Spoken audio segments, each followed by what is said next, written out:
So hello and welcome to this workshop. The title is How to Design the Optimal Capsule for Your DPI Project. My name is Julien Lonza. I am Product Manager at Lonza Capsule and Health Ingredients, and I am there with Frédéric. So, Frédéric.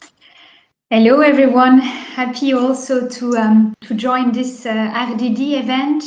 I'm Business Development Manager in the pharmaceutical segment, primarily guiding customers through our DPI capsule offering. So what we have today for you, the idea is first to walk you through some of the benefits of capsule-based DPI platforms, also to identify what are the critical parameters that impact end performance, and through case studies to walk you through the best way to design the optimal capsule. So without further ado, Julien. Thank you, Fred. So let's first have a look at some of the driver for capsule-based DPI and how you may come to this direction. So it's clear that if you take a wide angle on the different inhalation delivery technologies that you have available, you have some that are used more for making an approach of pressurized multi-dose inhalers, namely the PMDI or the new generation like the soft mist or the non-portable nebulizer device on one side. And on the other side, you have the dry powder inhalers that are the one that we will consider today. So you see the one on the right side. If you drill down within those ones, so you have basically two families within the three options that we show you there. You have first a family of multi-dose approach that is represented by the reservoir in the middle and the blister. The other single dose use is the capsule DPI approach that we will go further on today into details. So what are the different family of benefits that you would indeed get when using a capsule-based device technology? We have identified four angles, four families of benefits, namely the patient compliance, the cost effectiveness, the wide compatibility that you will find, and also the eco-friendliness that you will find into this approach. So let's have a look at the first angle, the patient compliance. Clearly, if you consider the three different options in dry powder inhalation, for all of those, you don't have a need for a coordinated device actuation and the patient inhalation. You also open the path with using those devices, the path for connected applications, and also improve patient compliance, quite on the spot at the moment. Clearly, if you just take out of it just the advantages of the capsule-based DPI approach in itself, in addition to the two bullets that we just defined, and you also have a ease of use. You have also a commitment from the patient as you get a self-assessment of the full medication, as the patient will see the empty capsules at the end of his dose taking. If you consider an additional side with the cost effectiveness, considering the three options, you have the fact that indeed you can adapt the inhalation and flow rate requirements to the targeted patient population. So that means that you don't have to develop many solutions. You can have something that is fitted. You have also a high dose carrying capacity, so limiting the numbers of dimension that you need to provide if you want to go for high dose. And you have also different level of sophistication that are available. Same approach, if you just take the capsule-based DPI approach, you also had to this list an easy to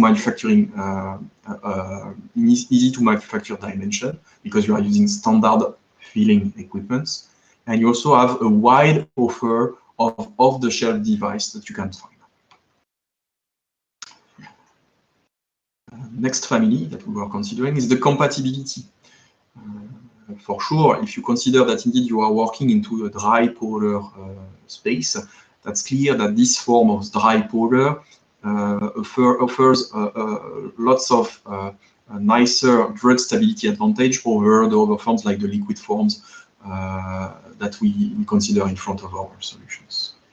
If you just take indeed the focus on the capsule-based DPI, you also consider that indeed this is compatible with standard carrier-based formulations, typically lactose, and also, by the way, new engineered particles, like, for example, spray-dry formulations. This is also an ideal platform for combination drug. And finally, the last set of advantage is also the eco-friendliness. So typically, if you compare those solutions versus the others that we presented at the beginning, clearly those solutions are not asking for a propellant use. You don't have to use any gas to provide the inhalation.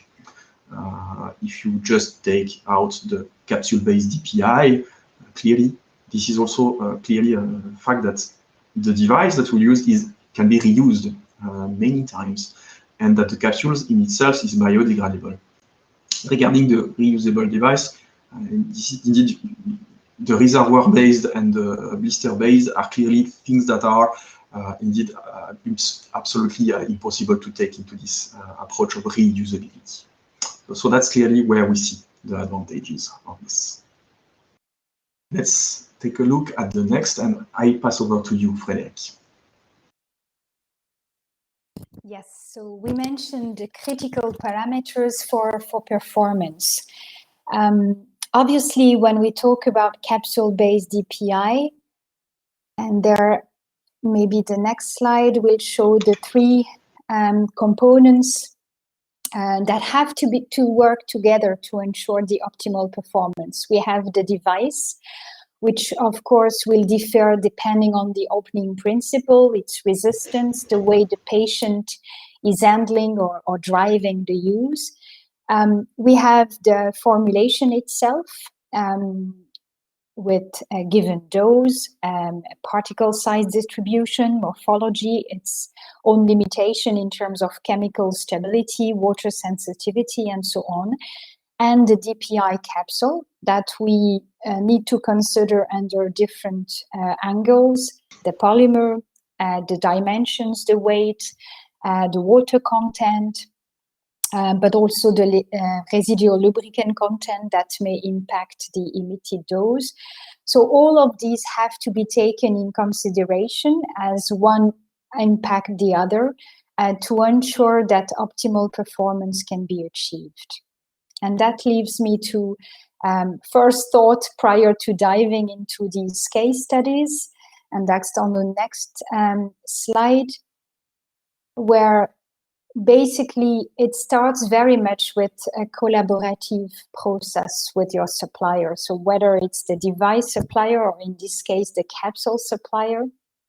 I mean, all this preliminary information that I just listed are key to be put on the table so that we can look at each of those parameters, identify the critical ones, as this is fully described in the ICH guidelines, especially the one looking at quality by design approach, understanding and for us sharing what are our manufacturing capabilities, what our manufacturing settings allow and will generate in terms of variability, whether it suits the product or whether we need to look at reducing some of this variability by customizing some of those critical parameters. So I hope we will be able to exemplify that through the next case studies. So we have prepared different examples of situation that indeed you, our audience, might have in mind, or and the way we would be able to answer your specific situation or challenges. So the first one that we will go more into details is about, let's consider myself as a customer, so Frédéric. I have a case here. So I am developing a generic monotherapy for asthma. I am using a standard carrier-based powder formulation. I will use an off-the-shelf device that will separate the body and the caps. This is the principle of device that I will use. I will need transparency of the capsule. I am considering that there will be two strengths in this dose regimen, two dose regimen, or something that's a two-step into the patient treatment. I have an access to a standard capsule filling equipment, so I'm not expecting to have major issues that way, but please tell me. And I will also consider that my product will be eligible for different markets. Let's say I want to have a global reach for my my molecule and my solution. What would you propose? Okay, thank you. Well, before we go into that specific case studies, I want to take a moment just to remind everyone why DPI capsules are special and why they are different from the capsules that are traditionally designed for oral administration. It lies with two main points. The first is related to the specific manufacturing settings that we are putting in place to manufacture this DPI capsule. CHI Lonza have been manufacturing DPI capsules for decades, and the engineers on production sites have put all their expertise in adapting the capsule manufacturing settings. You may remember that capsules are made through a dipping process. So we are dipping pins into the polymer solution or suspension. And prior to the dipping, we have to apply a lubricant to ensure that we will be able to detach these capsules from the pins without damaging the capsule, while ensuring good machinability and mechanical performance. But obviously, when it comes to DPI capsule, we also recognize that any residual of lubricant that may be left in the internal surface of the capsule will eventually impact or retain some powder inside the capsule after the actuation. So all the expertise and the long-term work has been to balance the need of lubricant while reducing its application to the minimal possible to maximize the emitted dose. And that's of utmost importance, because it's not so much about the quantity of lubricant applied only, but it's also about the way this lubricant is homogeneously apply onto each pins, and about variability between pins, in between batch, and in between bars, and so on. So that's of utmost importance. The second parameter which differs, and that's a regulatory prerequisite, is the microbiological purity, where we have stricter specification when it comes to microbiome that the DPI capsule have to be released. And these are clearly mentioned there on the slide. But let's go back to the example. So we are talking here about a generic formulation. So one might assume that cost effectiveness is of importance, but we have here carrier, so lactose-based formulation, where there is no mention of particular water sensitivity. So the advice there would be to start checking whether gelatin DPI might be working fine. It offers very nice transparency, good machinability, and has been provided to the market again for a long time. So that would be the first steps that we would advise to take. I think, Julien, you mentioned that global market reach was a need there, so we would probably guide to 100% bovine gelatin. One of the other aspects you mentioned was that the customer had access to standard capsule filling machine equipment, which again is fine when it comes to managing DPI capsule filling. But if you think about it, in a lot of cases, the amount of powder to be filled in the capsules may be much less in weight than the empty capsule weight itself. So if it's not an option that is available on the capsule filling machine, one of the additional offering could be to decide to reduce the spec for the individual weight. If you take a capsule size 3, the standard weight specification is 48 milligram plus minus 3 milligram. And there we would suggest maybe to provide capsules with a narrower specification, so with each single capsule sorted, so to ensure that we have minimum variability. And this is done by a sorting step following the manufacturing of the capsule. And finally, you mentioned that we have to work to differentiate two dosage strengths. And that's also something we can do very easily through capsule branding with color development and printing development, so that there cannot be any confusion between the two dosage strengths. And furthermore, we can also work together with your marketing team to match the device or the brand identity to the choice of color and print of the capsule. So yeah, if we look at the overall proposal for this specific example, I guess we would suggest first to test gelatin-based capsule, offer weight sorting as a add-on to ensure the precision filling on the standard capsule filling machine, and offer the full branding development to ensure appropriate product differentiation. Thank you, Fred. Yeah, that's clearly covering, I think, the need of the case study number 1. So if we now jump to a second example of our 3. Let's go for a new case. So let's consider that I am working on an innovative project with a new drug combination, a new combination of drugs. So my formulation would be indeed quite specific, as it would be a spray-dried particle approach.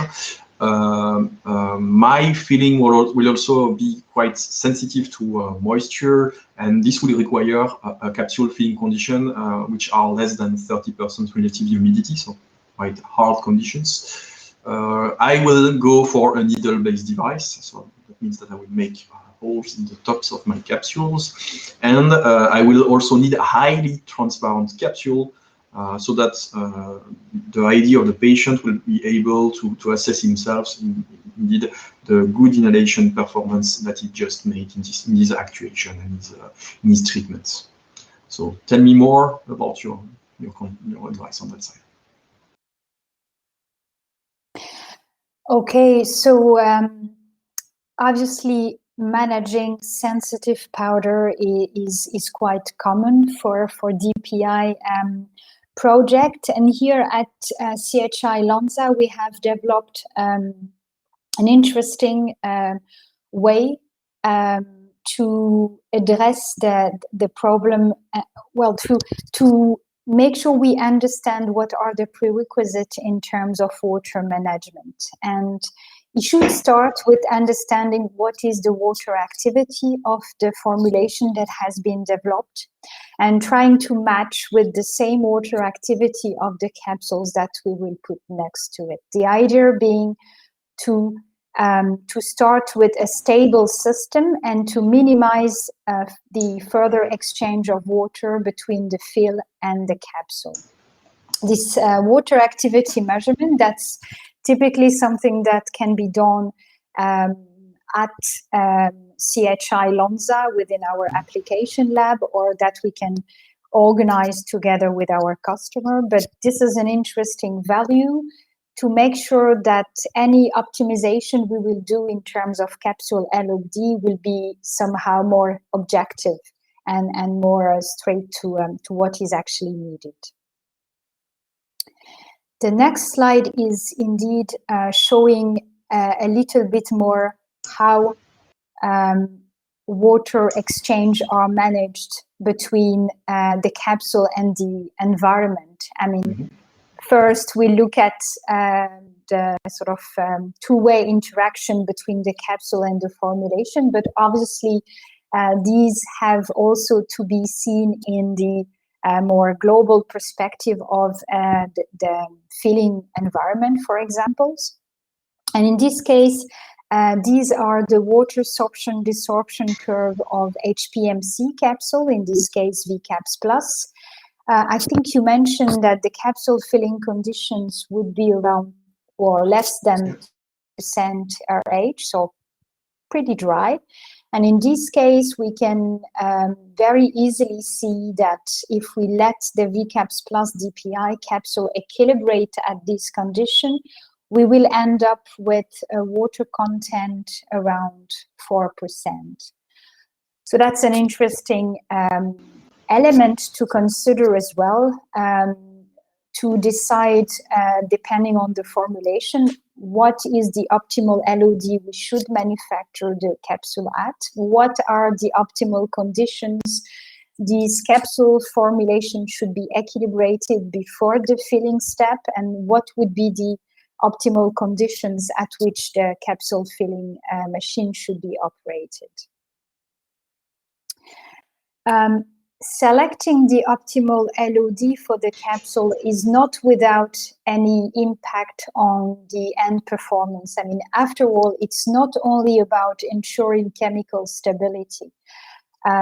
As you can see on the graph, if we look at the relationship between the capsule LOD, or capsule water content, and the powder retention we should expect, it's clear that the drier we go with the capsule and the more powder retention we generate, and the more variable it is as well. And this is primarily associated with static charges. But it clearly shows that the drier is not necessarily the better, and you really have to find a good compromise between ensuring this chemical stability while maximizing the emitted dose. And we can help you drive that thinking process and making sure we can find the optimal setting.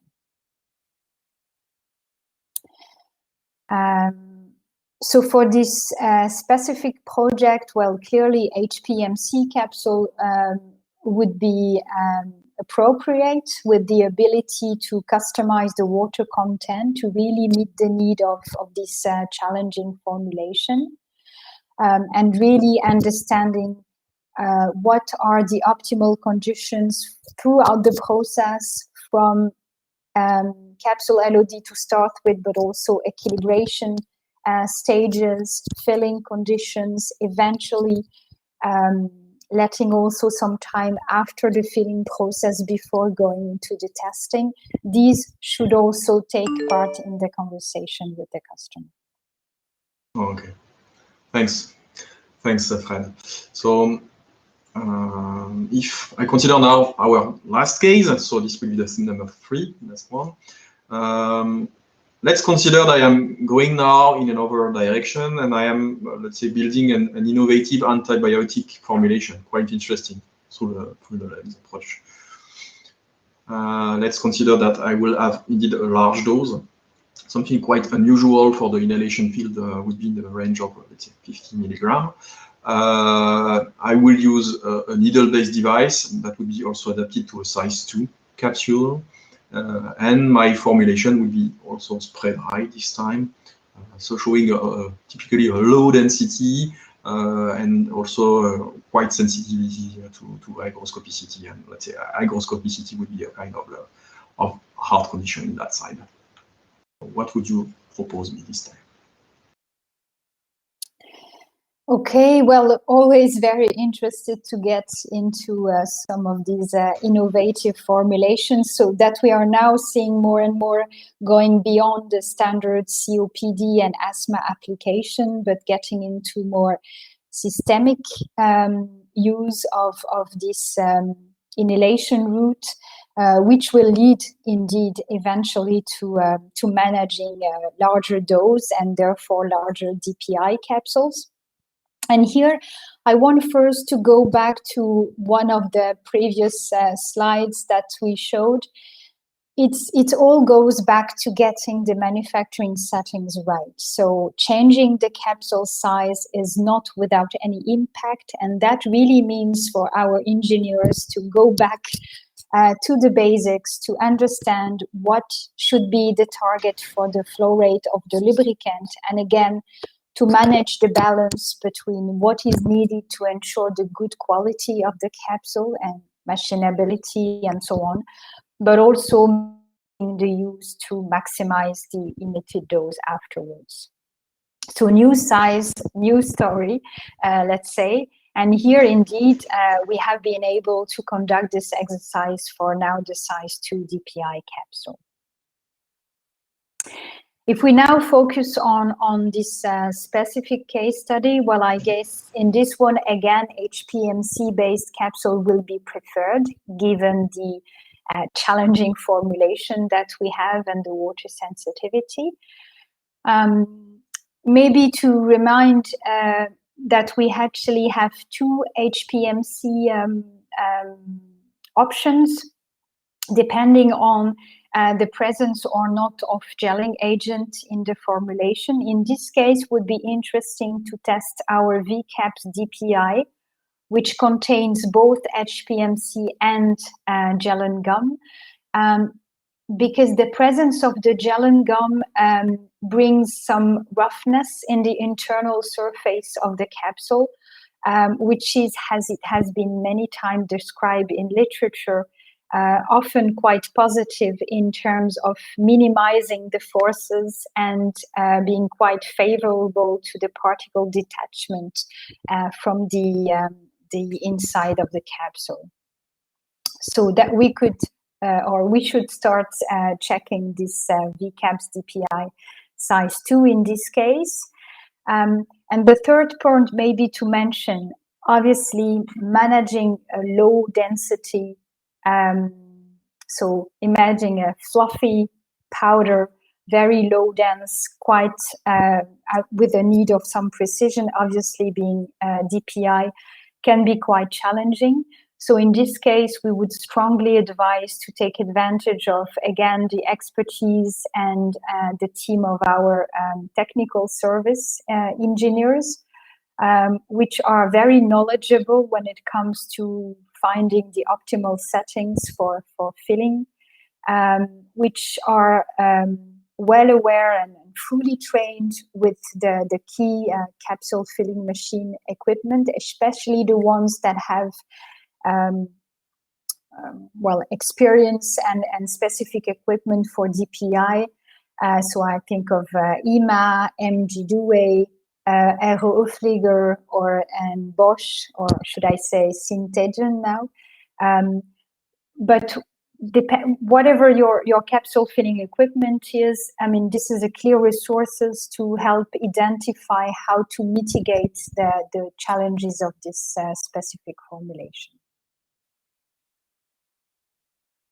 So as a summary, this HPMC capsule, taking the advantage of on-site support from our colleague from technical service.